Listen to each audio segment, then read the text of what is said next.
Everything seemed routine. Then the water suddenly turned to mud. A cloud of sediment reduced visibility to almost nothing.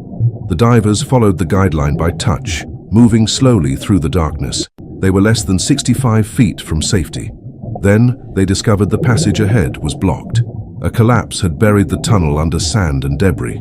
The guideline disappeared directly into the obstruction. Their exit was gone, and their air supply was running out. To make sure they hadn't missed the route, Bill swam back to check the line markers. He was gone only a few minutes. When he returned, Parker was nowhere to be found. The water was completely opaque. Bill searched in every direction, but found no sign of his teammate.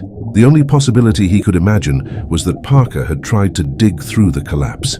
Back at the surface, the support team knew something was wrong. The divers were overdue and never appeared for their scheduled decompression stops. Rescuers entered the cave repeatedly, but were forced back by terrible visibility. None could reach the collapsed area. Meanwhile, Bill noticed a small gap between the debris pile and the cave ceiling. The disturbed sand suggested someone had already squeezed through. Believing Parker had gone that way, Bill decided to follow. He had only minutes of air remaining. Using his hands, he dug and crawled through nearly 7 feet of compacted sand and rubble. Sediment filled his regulator with every breath. Somehow he made it through. The moment he cleared the blockage, his tank ran empty. Holding his breath, he grabbed the guideline and kicked toward the nearest emergency cylinder. Just before losing consciousness, he reached the tank and was able to breathe again.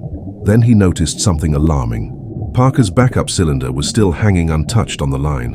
Bill immediately feared the worst. When teammate George eventually reached him, Bill wrote a brief message on his dive slate: "Lost Parker."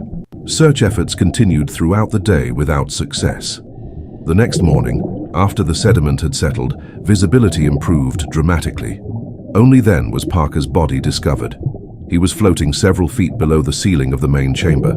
Fresh rockfall scars nearby pointed to the source of the collapse.